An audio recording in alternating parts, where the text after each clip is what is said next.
Hello mes petites perles, la perle ocre est de retour et cette fois-ci de nouveau pour un Get Ready With Me and Chit Chat parce que déjà ça fait longtemps que je me suis pas assise pour discuter avec vous et en plus de ça je me suis rendu compte que c'était un format qui vous plaisait assez bien parce que sur mes Get Ready With Me j'ai pas mal de vues et je me suis rendu compte que même pour moi c'était peut-être pratique le format parce que du coup ça me permettait de pouvoir maquiller et de vous montrer quand j'ai un peu des inspirations make-up, non pas que ce soit des inspirations de ouf, et en même temps pouvoir partager des choses sur des thèmes en particulier, soit que vous me demandez, soit que j'ai envie spontanément de partager avec vous.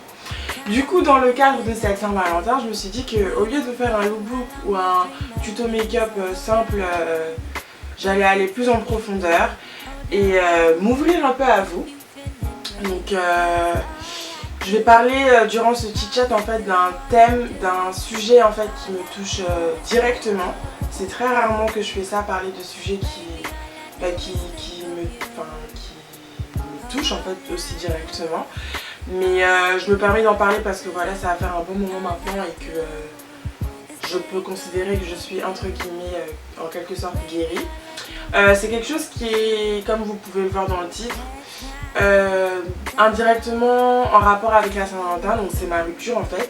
Je vais pas vous raconter non plus toute ma relation avec mon ex, mais vraiment plus la phase d'après, c'est-à-dire à partir de la rupture, toutes les phases par lesquelles je suis passée et surtout comment j'ai fait pour en ressortir,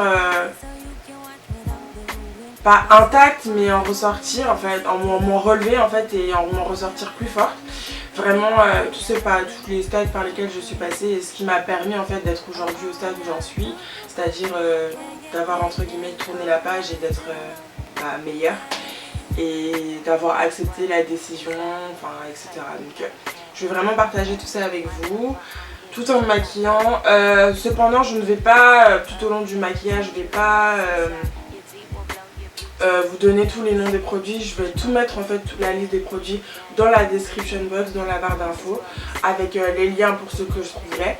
Donc je me maquillerai juste comme ça et si vous avez besoin d'informations, n'hésitez pas à aller voir dans la barre d'infos pour avoir toutes les informations, toutes les références. Et du coup pour ce make-up, je vais essayer de faire un make-up un peu dans le thème Saint-Valentin, non pas que comme pour celles qui me suivent régulièrement savent que je ne suis pas une grande pro du make-up, je suis pas une grande make-up artiste. Donc là je vais essayer d'improviser quelque chose parce que à vrai dire même moi je ne sais pas exactement le rendu que ça va avoir en fait, ce que je vais vraiment faire. Donc soyez indulgente avec mon make-up et sans plus tarder puisque mes introductions sont toujours longues, c'est parti.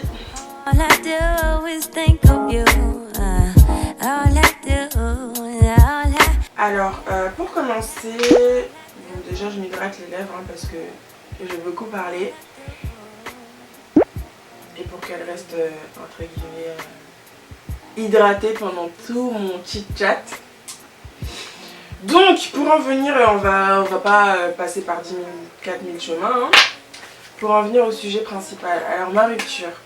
Alors déjà pour remettre un peu dans le contexte, il faut savoir que ça faisait presque 3 ans en fait qu'on était dans la vie l'un de l'autre. Et officiellement ça faisait 7 mois en fait qu'on était ensemble, depuis décembre 2017.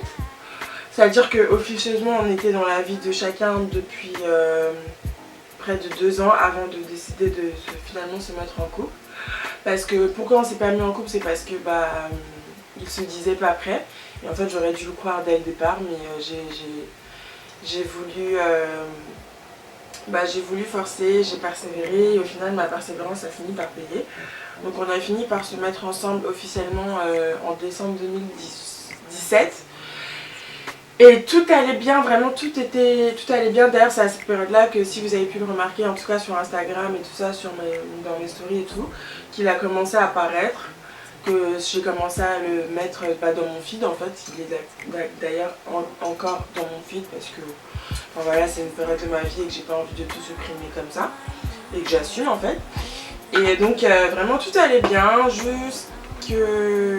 jusqu'en juin, au début de l'été en fait, comme par hasard. je sais pas si c'est une malédiction, mais j'ai l'impression que la plupart des ruptures se passent à cette période-là, va savoir. Bref, en juin, en fait, tout est passé vraiment du noir au blanc, du blanc au noir, pardon, sans que je ne comprenne même, moi, comment ça se faisait et pourquoi, en fait, surtout la raison pourquoi.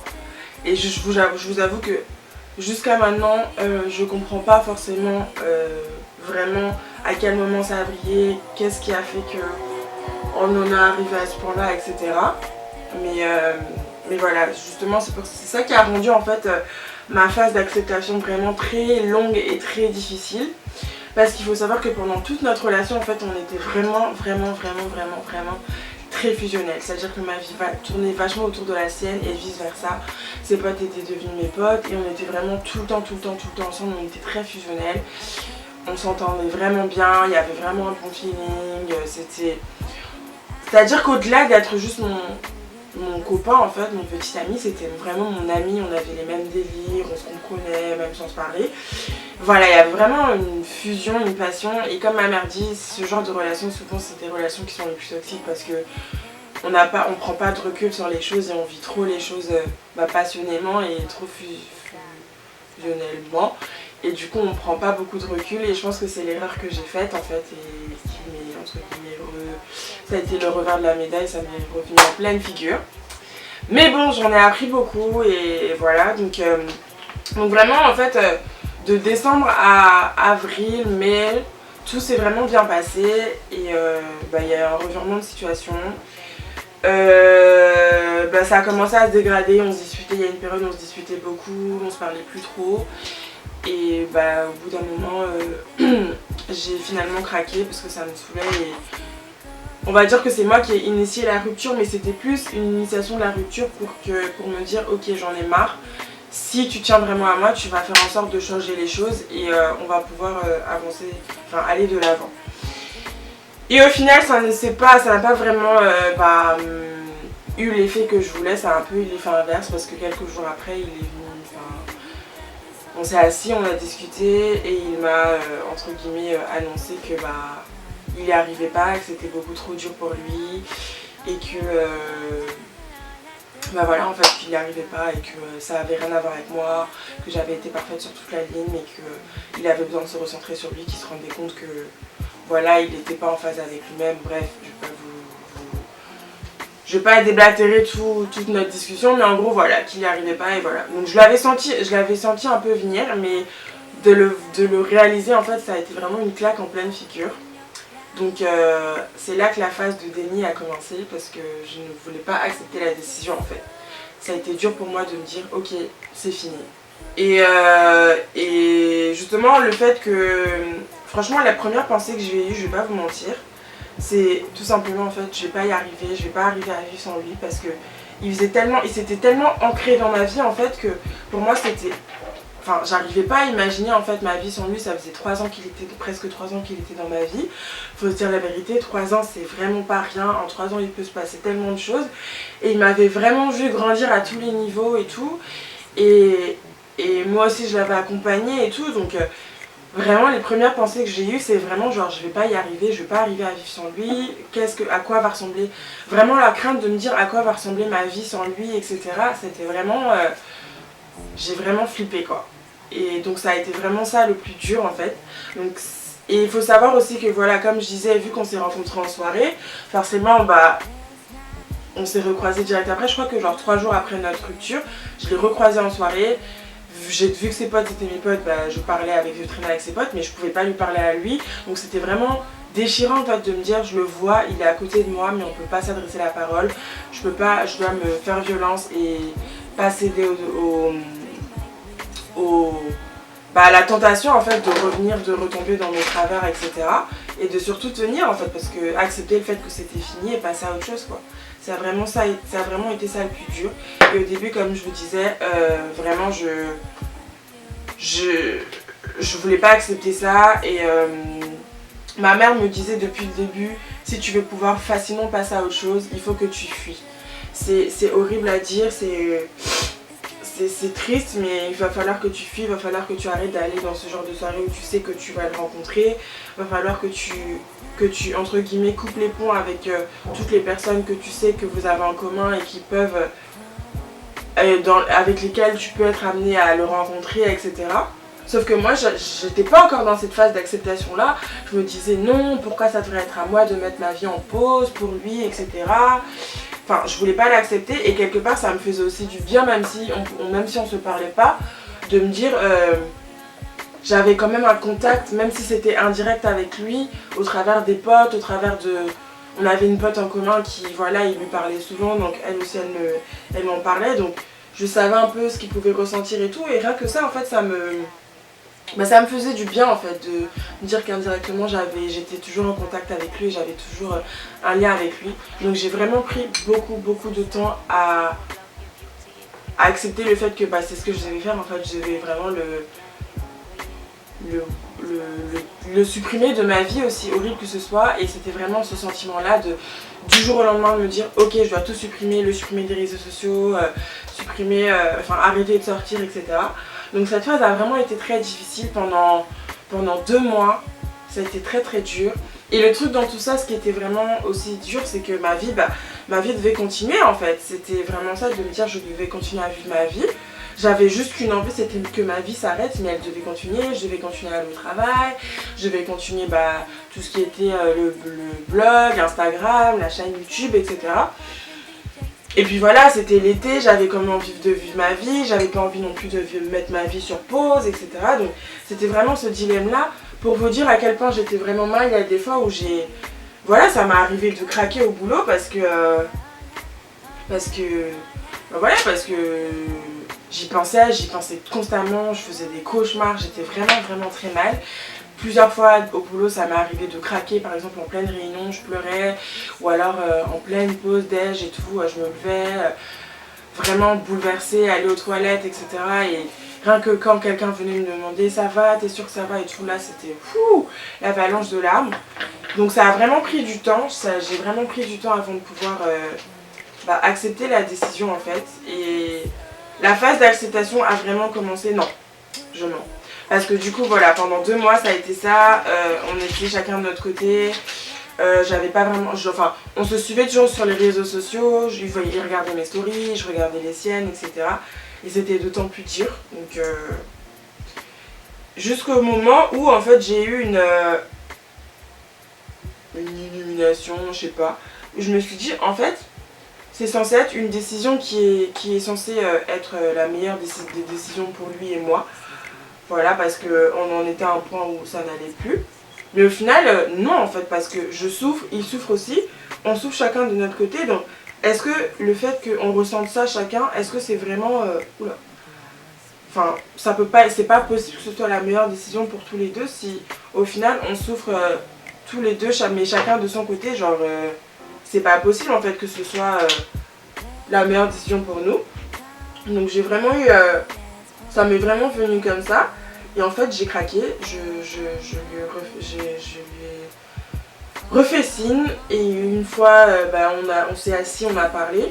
Et c'est vraiment moi qui ai parlé parce que voilà, je lui ai dit que voilà, ça faisait 2 mois qu'on n'était plus ensemble et que c'était censé être la meilleure décision de notre vie pour pouvoir avancer chacun de notre côté et tout, parce que notre relation était devenue toxique, mais que clairement moi je me sentais pas bien, de cette décision là, et que clairement j'avais pas envie de passer ma vie sans lui, de vivre ma vie sans lui, etc. Et qu'en gros je savais que lui il était dans une phase où il n'était pas forcément prêt à se réengager dans une relation, mais que si il était capable de me regarder aujourd'hui dans le blanc des yeux et me dire ok, je suis en paix avec la décision que j'ai prise, et je pense que c'est la meilleure décision pour tous les deux, en gros j'allais le laisser tranquille et que voilà, je prenais mes affaires ce soir-là et que clairement il n'entendrait plus parler de moi. Bien évidemment, il m'a clairement fait comprendre que pour lui c'était tout aussi difficile, que voilà, on s'aimait et je l'aimais, il m'aimait et que c'était... Voilà quoi, qu'il pouvait pas me dire que pour lui c'était facile et qu'il était passé à autre chose. Donc pendant une période en fait il y a eu cette phase où on avait l'impression que les choses allaient s'arranger. Mais au final elles ne se sont pas arrangées, au contraire elles se sont dégradées. Et je pense qu'il a vraiment fallu ça pour que j'accepte la situation en fait. Et je pense que ça c'est vraiment un signe de Dieu en fait, un signe du ciel pour me dire ok, la méthode douce n'a pas fonctionné, maintenant on n'a pas de choix que d'appliquer la méthode forte. Et donc vers la fin ça s'est vraiment très mal fini. À la fin on en est arrivé à un point où il m'a vraiment mal parlé à la fin en me rejetant vraiment violemment, méchamment. Et certes ça fait mal, mais je pense que c'est vraiment ce qui m'a aidé à avancer en fait, à aller de l'avant, avancer et me dire ok, you got to move on. Like, si on en est arrivé à ce point-là, il n'y a pas de point de non-retour et maintenant accepte la situation, c'est comme ça que tu le veuilles ou non et move on, passe à autre chose. Donc c'est là que la phase d'acceptation a vraiment débuté et que j'ai vraiment entre guillemets pu passer à autre chose. Parce que déjà dans un premier temps, en fait, le fait qu'il devienne cette personne que je ne reconnaissais pas, je vais pas dire personne odieuse parce qu'il n'a pas été odieux, je pense que lui aussi il avait ses insécurités qui ont fait que il s'est dit qu'en étant méchant avec moi, peut-être que ça faciliterait les choses parce que c'est plus facile d'être en colère contre la personne en face que d'être en colère contre soi-même quand on n'arrive pas à assumer quelque chose. Donc je pense que, et pour ça je lui en veux pas du tout, c'est juste que ça m'a vraiment blessée et rien que par rapport à la relation qu'on avait pu vivre qui avait été très fusionnelle, j'ai eu du mal à accepter le fait que ça se finisse comme ça. En fait, j'aurais préféré que ça se finisse plus doucement. Mais voilà, comme je dis, je pense que j'ai eu besoin de ça, en fait, de cette claque en pleine figure pour pouvoir avancer. Parce qu'à partir de ce moment-là, ça m'a permis de prendre du recul et de vraiment, entre guillemets, voir en fait toutes les choses que je ne voulais pas voir. Pendant toute cette période où j'étais restée un peu, je me voilais la face en ne voulant pas accepter la réalité et prendre du recul sur vraiment notre relation, me dire ok, aujourd'hui quand je fais le bilan de notre relation, qu'est-ce que ça m'a vraiment apporté, est-ce que c'était vraiment une relation saine pour moi, et je me suis tout simplement rendu compte que pas vraiment en fait, parce que je suis quelqu'un qui, quand j'aime vraiment à 100%, je me donne à 100% et je me donne vraiment pour la personne, je serais prête à faire n'importe quoi pour la personne que j'aime. Et en fait, je me suis tout simplement rendu compte que je m'étais tellement donnée que j'en étais arrivée à un point où moi, dans ma vie personnellement, j'arrivais plus forcément à avancer. J'avais un peu, pas mis ma vie sur pause, mais voilà, il y a plein de gens que j'avais arrêté de voir dans le cadre de cette relation. Plein de gens à qui j'avais arrêté de parler, ou enfin pas volontairement mais même inconsciemment, tellement j'étais à fond dans la chose quoi. Et je pense que ça m'a porté préjudice, et c'est à partir de cette phase là où j'ai accepté le fait que voilà, c'était fini, et en plus à la fin ça a vraiment commencé à devenir n'importe quoi en soirée, il parlait à d'autres meufs devant moi, etc. Donc j'ai commencé à, entre guillemets, avoir du mépris en fait. Vous connaissez cette phase où on est en colère, où on se dit en fait il en valait pas la peine, il était vraiment comme les autres. Et je pense que ça m'a aidé d'avoir un peu du ressentiment, aussi horrible que ce soit à dire, mais ça m'a aidé justement à aller de l'avant, parce que je me suis dit en fait il en vaut vraiment pas la peine, arrête de te prendre la tête pour quelqu'un qui n'est même pas capable de se respecter au point de pas faire ce genre de choses, etc. Et voilà quoi, et c'est à partir de là que j'ai vraiment pris du recul sur notre relation et que je me suis rendu compte que c'était pas forcément la chose la plus saine dans ma vie actuellement, et que je me suis dit ok, maintenant stop, il faut que tu te concentres sur toi-même, il faut que tu te ressentes sur toi-même, que tu apprennes en fait de tes erreurs, que tu analyses vraiment toute cette relation de A à Z et que tu te dises qu'est-ce que j'ai fait qui a fait qu'on en soit là aujourd'hui, qu'est-ce que j'ai fait de mal, qu'est-ce que, si c'était à refaire, comment je le referais, et quelles sont les erreurs que je ne ferais plus, et moi-même m'apprendre à me connaître d'un point de vue sentimental, me dire ok, demain voilà, j'ai vécu ça, qu'est-ce que je veux, qu'est-ce que je ne veux pas, qu'est-ce que je serais prête à accepter, qu'est-ce que je ne serais plus prête à accepter. Donc voilà, c'est là que ma phase d'acceptation a commencé, et les 3 choses qui m'ont vraiment aidé à pouvoir passer à autre chose, en premier lieu c'est la prière, oui, c'est Dieu, c'est vraiment Dieu. Toujours de toute façon, celles qui me suivent sauront que j'essaie toujours de le put en acteur number 1 de ma vie, même si je vais pas dire que je suis la plus grande des pieuses, la plus grande des prieuses, etc. J'essaie vraiment au quotidien de le mettre dans toutes mes actions, surtout quand ça va mal comme ça. Et il y a vraiment, avec le soutien de ma mère, qui m'a vraiment poussée qui m'a donné vraiment toutes les armes, toutes les prières jaculatoires et tout, pour avancer et accepter la situation. J'ai vraiment été dans cette phase là de prier, de vraiment le bénir, j'essayais vraiment de ne pas être dans le ressentiment de me dire ok c'est qu'un vieux mec, c'est un bâtard, il m'a brisé le cœur. Parce que là, on se rend pas compte, mais le fait d'être en colère contre quelqu'un fait que tu n'arrives pas à avancer parce que tu es tout le temps en train de ruminer, de ruminer par rapport à cette personne, par rapport à ce qu'elle t'a fait. Et ce qui fait que du coup, tu n'arrives pas à avancer en fait. Et moi, j'avais pas envie d'être coincée justement dans ce cercle vicieux là. Donc vraiment, j'ai activé la prière pour me dire ok voilà maintenant Seigneur tu as permis que cette relation se finisse comme ça. J'aurais préféré qu'elle se finisse autrement dans la douceur. Mais voilà la douceur, tu m'as donné la douceur au début, ça n'a pas donné, enfin ça ne m'a pas permis d'avancer. Il a fallu que voilà ça se finisse un peu pas vraiment comme je l'aurais espéré. Mais voilà maintenant donne-moi la force de pouvoir vraiment accepter cette décision et surtout passer à autre chose, me dire ok c'est fini, c'est que ça en valait vraiment pas la peine et maintenant un stade de ta vie est fini, accepte-le, vous avez vécu de bons moments, bénis-le surtout, aide-le, enfin. Et du coup je priais beaucoup pour moi mais aussi beaucoup pour lui en disant voilà j'espère que il finira par trouver la paix du cœur et à trouver celle qui saura apaiser son cœur et qui saura lui donner la volonté de vraiment faire les efforts qu'il faut pour construire quelque chose sur le long terme quoi. Donc je me suis... C'est quelque chose de très très difficile à faire, surtout quand on a du ressentiment envers une personne. Mais c'était vraiment ma prière de tous les jours de me dire j'ai pas envie d'être en colère contre lui. J'ai pas envie d'être bloquée dessus et surtout j'ai pas envie de me dire, j'ai pas envie d'avoir de pensées négatives contre lui. J'ai juste envie de pouvoir avancer et que lui aussi dans sa vie il puisse avancer. Donc c'est vraiment ça. Et ce qui m'a beaucoup aidé aussi dans cette période, c'est un livre que j'ai lu sur le développement personnel qui s'appelle Le jeu de la vie et comment le jouer. Je n'ai pas le livre en physique parce que je l'ai acheté sur iBooks. Il m'a coûté genre 5 €, un truc comme ça, j'ai acheté sur iBooks.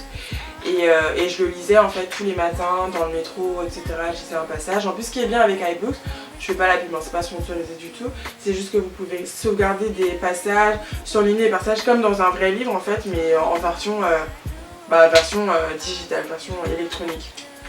Donc ça, c'était plutôt cool. Et donc c'est vraiment, ce livre m'a vraiment aidé. C'est un livre qui est écrit par un pasteur, je crois, ou une docteure. Enfin, en tout cas, il y a vraiment un point de vue spirituel, voilà, toujours en relation avec Dieu. C'est quelqu'un qui aide les gens à avancer, qui traite les gens... je sais pas exactement qui c'est. Je me rappelle plus le nom de l'auteur, mais je vous mettrai de toute façon toutes les informations en barre d'infos. Avec le lien du livre si jamais il y en a qui sont intéressés pour l'acheter. Mais oui, c'est un livre qui m'a beaucoup aidé parce que du coup c'était un livre qui traite du coup justement comme le titre l'indique, du jeu de la vie, c'est-à-dire comment jouer le jeu de la vie pour aspirer à une vie meilleure. C'est-à-dire vraiment, même si vous n'êtes pas forcément croyant, je pense que c'est un livre qui parle à tout le monde parce que ça parle ça parle de notions en fait qui nous parlent à tous en fait, vraiment la question du karma, comment le karma... comment en gros la pensée crée et comment nos actions positives ou négatives ont une répercussion en fait sur le sens que prend notre vie, la direction que prend notre vie. Vraiment cette phrase là de se dire aie des pensées négatives et ta vie sera négative, aie des pensées positives et ta vie sera positive. C'est-à-dire que c'est toute cette doctrine selon lesquelles on dit qu'en gros on attire en fait ce qu'on pense, ce à quoi on pense, ce qu'on dit, et que la parole, la pensée crie en fait, qu'on ne se rend pas compte au quotidien quand on dit des trucs, ah j'ai envie de mourir, ah ma vie est nulle, ah quelqu'un qui se plaindra toujours, sa vie elle sera toujours nulle parce qu'au lieu de prophétiser et de dire ok ma vie est une vie remplie d'amour, remplie de victoire, remplie de bonheur, la personne elle est toujours en train de se plaindre, forcément sa vie sera toujours négative, sera toujours une vie de plainte, sera toujours une vie, voilà, une vie sans but, quoi. Et donc, pour vous faire court, en gros, c'est de ça que traite le livre. Il y a plusieurs chapitres, plusieurs sujets qui sont quand même toujours en relation justement avec cette question du karma, de la pensée positive, comment penser, etc. Et la loi spirituelle de la vie, etc. Donc vraiment, s'il y en a qui sont intéressés, je vous conseille de l'acheter et de le lire. Il n'est pas très long en plus. Donc c'est vraiment de la lecture, comme je dis moi les matins dans le métro et tout, ça m'aidait vraiment à passer le temps du trajet et tout, quand je faisais mes petites prières, etc. Donc voilà, celles qui sont intéressées, je vous mettrai les infos en barre d'infos. Les infos en barre d'infos. Et oui, donc c'est déjà le premier élément ça m'a beaucoup aidé dans ma phase de rupture en fait. Parce que tous ces préceptes-là de me dire, ok, positivise, je sais pas si ça se dit, bref, vous voyez ce que je veux dire.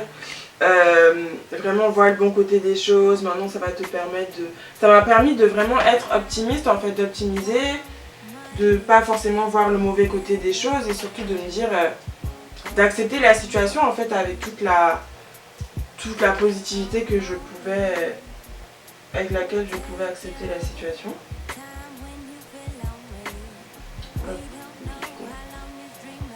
Voilà.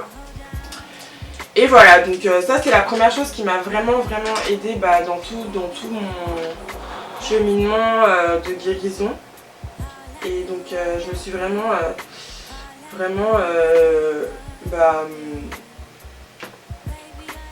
j'ai vraiment essayé de tenir dans la prière en fait, et rien que ça déjà avec le temps, parce que ce qu'il faut dire aussi, la première des choses, c'est le temps. Le temps, il n'y a pas mieux pour guérir les blessures, surtout les chagrins d'amour. Donc c'est vraiment ça le premier élément, parce que j'ai dit 3, mais en fait, il y en a 4, et le premier, c'est le temps. Parce qu'on a souvent tendance à penser, les gens ont souvent cette tendance-là à vouloir après une rupture, et c'est quelque chose que je respecte tout à fait, les gens qui enchaînent les conquêtes, les conquêtes, pas amoureuses, mais genre... les conquêtes d'un soir, ou alors on enchaîne les filles, on enchaîne les garçons et tout, en se disant que ça va occuper notre esprit et qu'on arrivera à passer à autre chose. Mais on oublie souvent que dans une rupture, ce qui est le plus souvent le plus cassé en fait, c'est le mental, c'est le cœur, c'est vraiment le psychique en fait, c'est vraiment le mental. Donc c'est vraiment ça qu'il faut apprendre à remettre en place et à remettre en forme en fait, à reconstruire en fait. Donc c'est vraiment au-delà de toute la question charnelle, de toute la question besoin, envie, etc. Il y a vraiment tout ce côté, il faut que je me guérisse, il faut que je guérisse mon cœur, il faut que je guérisse mon esprit. Ok, les sourcils sont faits. Voilà, donc on va commencer les yeux. Donc après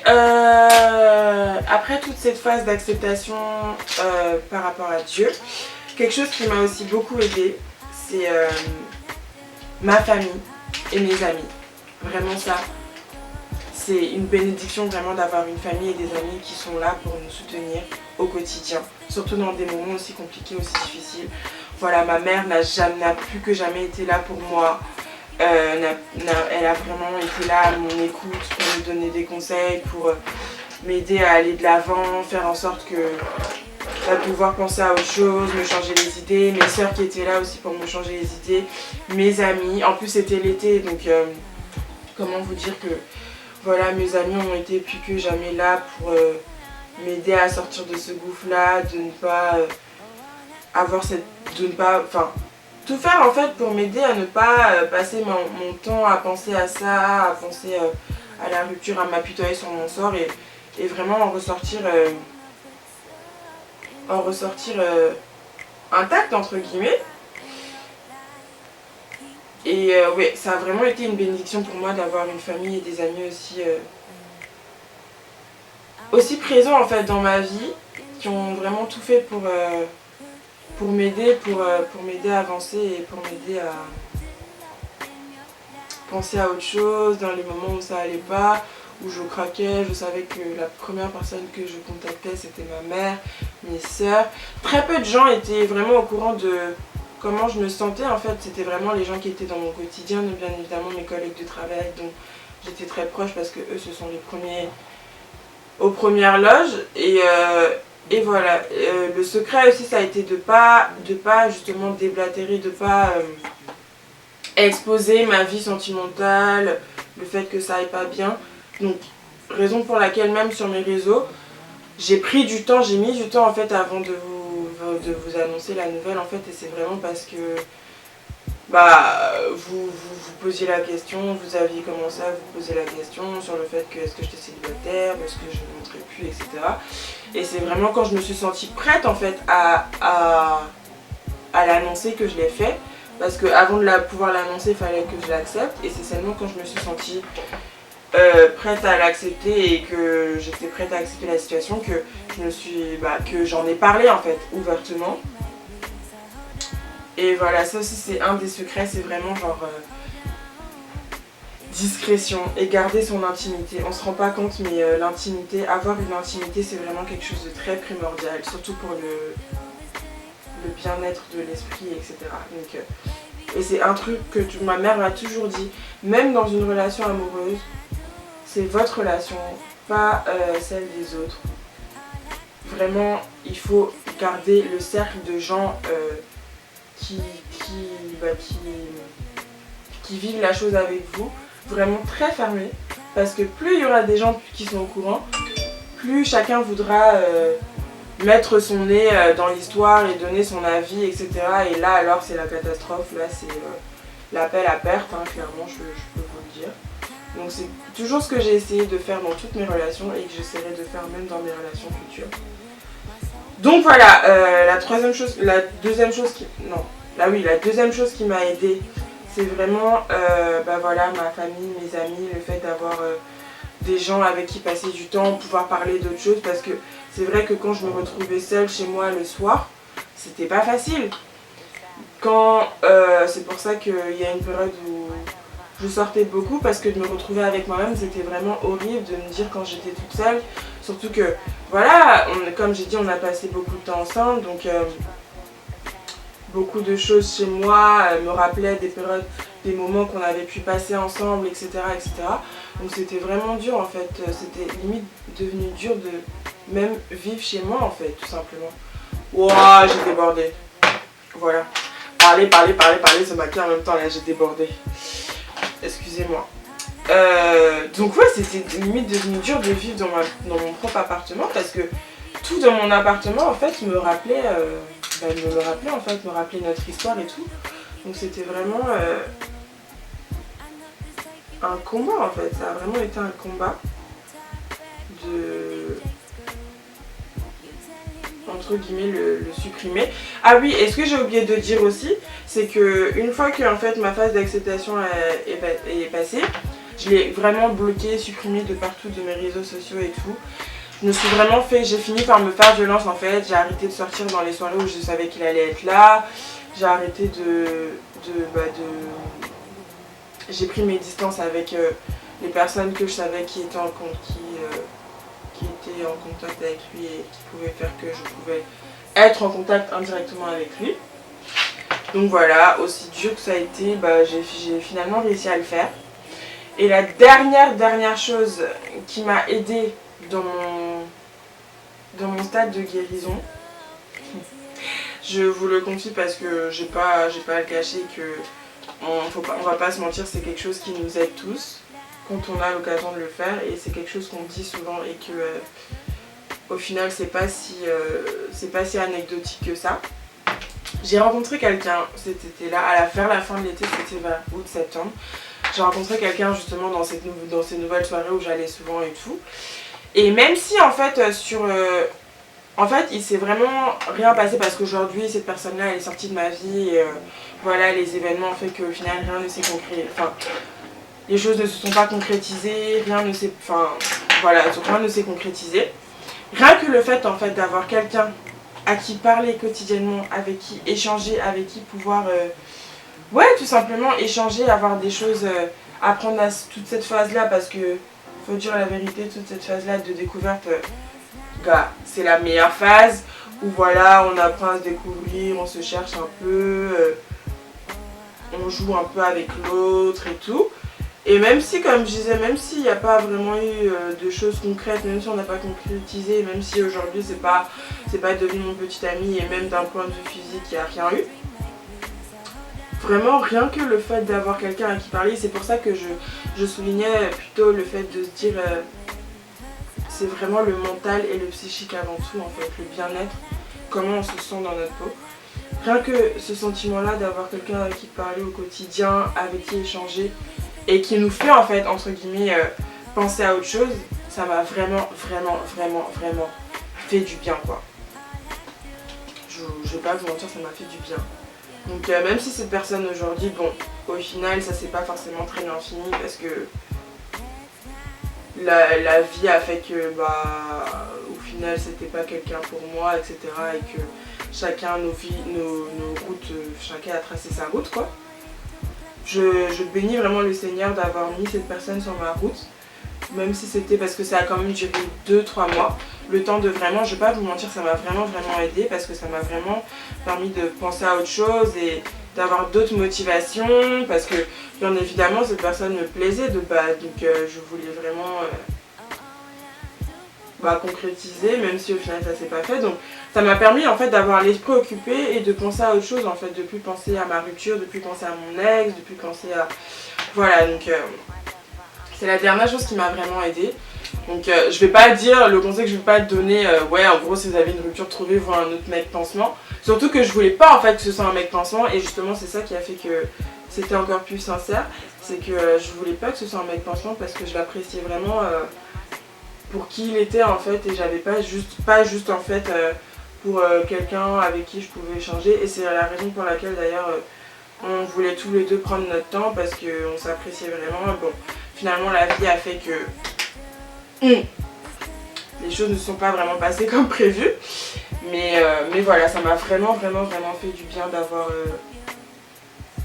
une personne avec qui échanger comme ça au quotidien. Et puis la dernière étape, il y a eu tout décembre, en fait toutes les fêtes de fin d'année où je suis rentrée et où j'ai été réunie avec ma famille, et le mariage de ma soeur qui m'a du coup beaucoup comment dire, occupé l'esprit. Et ça aussi, ça m'a beaucoup aidé. Le fait d'avoir l'esprit occupé, d'avoir une motivation au quotidien. Parce que j'étais dans l'organisation, j'étais demoiselle d'honneur, c'est moi qui organisais entre guillemets, organisé son EVJF, etc. Donc ça m'a beaucoup occupé en fait. Et voilà, donc vraiment le secret, c'est vraiment le fait d'avoir eu l'esprit occupé, d'avoir eu d'autres choses auxquelles penser. Oula! Et tout ça, et ça m'a vraiment beaucoup aidé.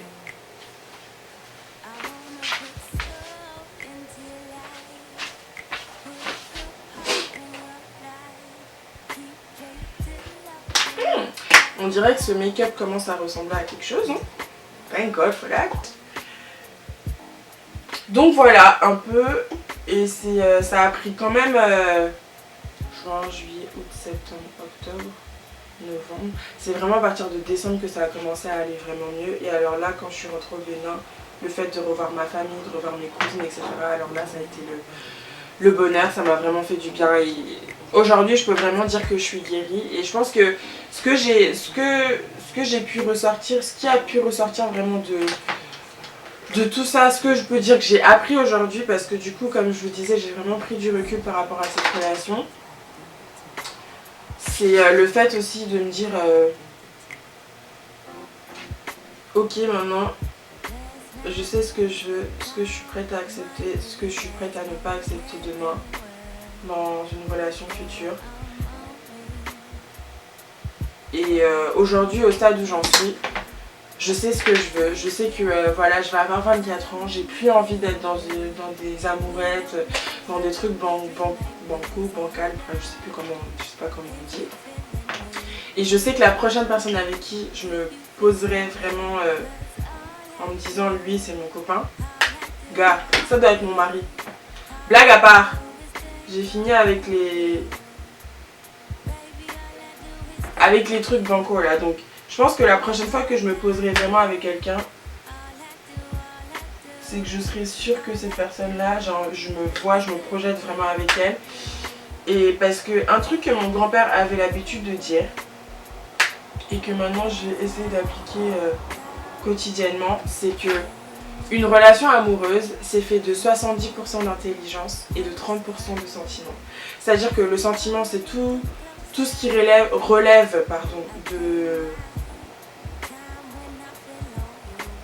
de cette question de on se sent bien ensemble, comment je me sens avec la personne, le feeling que j'ai avec la personne, vraiment tout ce qui relève du sentiment, en fait, du cœur et de du sensationnel de comment on se sent avec cette personne. Et les 70% d'intelligence, c'est toutes les questions de logistique.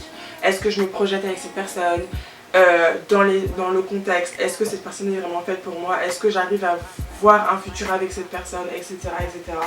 Et vraiment ça, on ne se rend pas compte, mais c'est quelque chose de très important qu'il ne faut vraiment pas minimiser.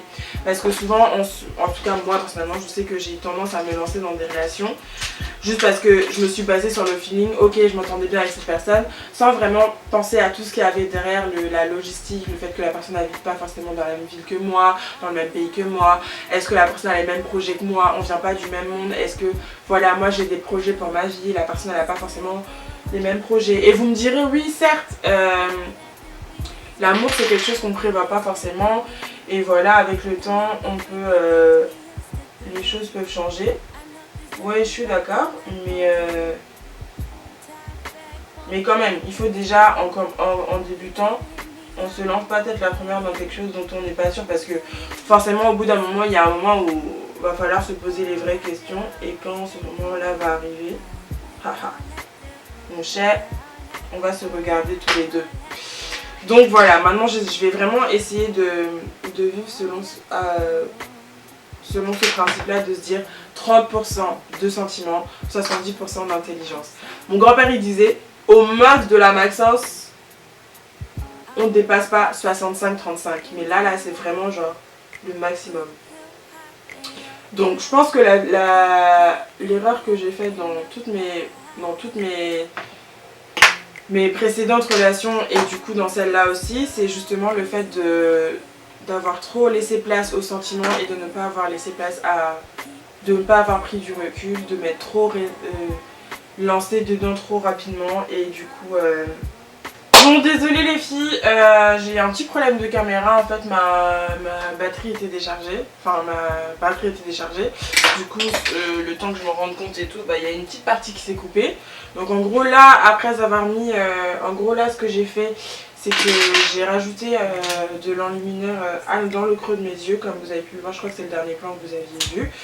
Et après j'ai rajouté avec de l'highlighter en fait pour highlight le creux de mes yeux. Et après du coup l'étape que j'ai eue, c'était tout simplement j'ai placé mes fossiles en fait. Là j'étais en train de placer mes fossiles. Bon, vous n'avez pas raté une étape de ouf, sachant que bon, je suis pas la meilleure des placeuses de fossiles, donc voilà, hein, vous n'avez rien raté de ouf. Donc je disais oui que je m'étais trop vite lancée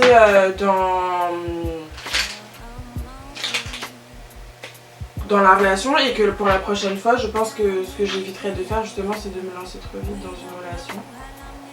Un truc que mon grand-père avait l'habitude de dire, c'est que dans une relation en fait, il faut 30% de sentiments et 70% d'intelligence. Le sentiment c'est quoi? C'est justement toute cette question de comment je me sens avec la personne, est-ce que je me sens bien avec la personne, le feeling. Et l'intelligence c'est tout le côté pragmatique, genre est-ce que cette personne est vraiment faite pour moi, tout le côté justement oui, pratique, est-ce qu'on a les mêmes projets, est-ce qu'on a la même vision de la vie, est-ce que sur le long terme avec cette personne ça peut fonctionner, qu'est-ce qui peut m'apporter, vraiment tout le côté plus on va dire pragmatique, qu'on a souvent tendance à oublier. En tout cas moi je sais que personnellement, en tout cas dans la majorité de mes relations, c'est le côté que j'ai un peu... Moi du coup je fais l'inverse en fait, je fais vraiment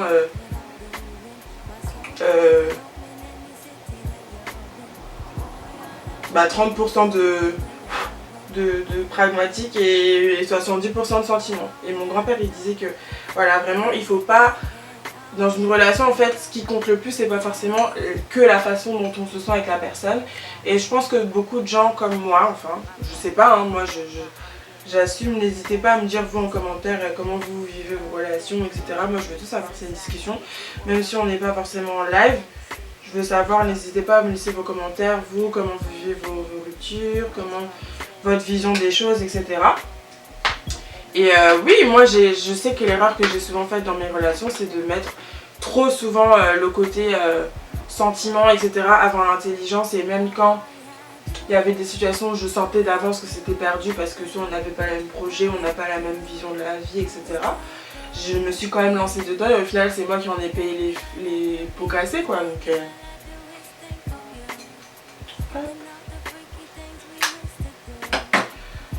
Donc voilà, écoutez les filles, je ne peux... Enfin en tout cas moi, voilà ma vision des choses, comment j'ai vécu les choses et où j'en suis aujourd'hui.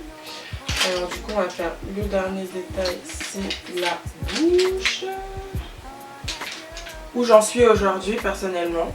N'hésitez pas à me dire, comme j'ai dit, vous, à quel point vous en êtes, etc.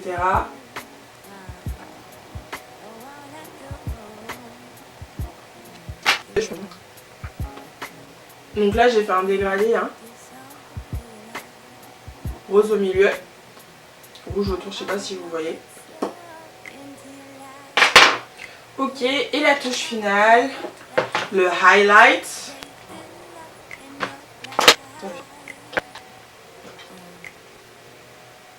Donc ouais, comme je disais, n'hésitez pas à me dire en commentaire vous comment vous avez vécu votre rupture, si vous en avez vécu il n'y a pas longtemps ou même il y a longtemps, hein. Enfin, si vous ne vous sentez pas de ne pas partager ce que vous avez envie de partager, on est là pour partager, c'est que du partage ici. Dites-moi si vous vivez les choses de la même façon que moi, si vous gérez les choses surtout de la même façon que moi ou pas, etc. Je veux tout savoir.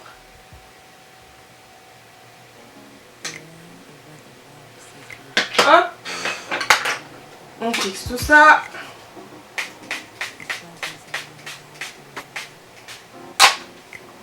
Ouh. Et voilà, le make-up est fini. Je suis plutôt contente du résultat. Je sais pas ce que vous en pensez.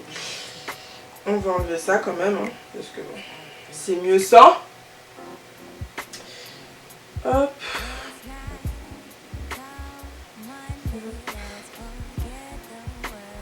Wouh, un flick, nigga. Donc voilà le make-up. Je sais pas ce que vous en pensez. Take your time when you feel lonely. We don't know how long this dream may be, so hold on. Voilà les filles, je pense avoir fait le tour de toute la question de ma rupture, etc. J'espère que cette vidéo vous aura plu. Comme j'ai dit, je vous mets toutes les informations de tous les produits que j'ai utilisés en barre d'infos et ainsi que le livre que j'aurai lu. Et j'attends vraiment tous vos commentaires sur votre façon de vivre vos ruptures, etc. Et n'hésitez pas à me dire aussi votre vision des choses, ce que vous pensez, ce que vous avez pensé de mon histoire, etc. Et voilà, j'ai hâte de lire tout ça et j'ai hâte surtout de voir vos réactions par rapport à cette vidéo, parce que ce n'est pas tous les jours que je m'ouvre aussi ouvertement à vous, mes chers abonnés. Et dites-moi si vous aimez ce genre de vidéo et si vous en voulez plus, où je parle de ma vie personnelle, de mes moments, de comment je vis les choses, etc. Voilà mes petites perles, je vous fais de gros bisous et je vous dis à bientôt pour la prochaine vidéo. Bisous! See that you're in, boy, all I wanna do is give you good loving. Oh, all I do, yeah, yeah, yeah, yeah, all I do, yeah. These words inside me, this paper can't handle. My brother, my lover.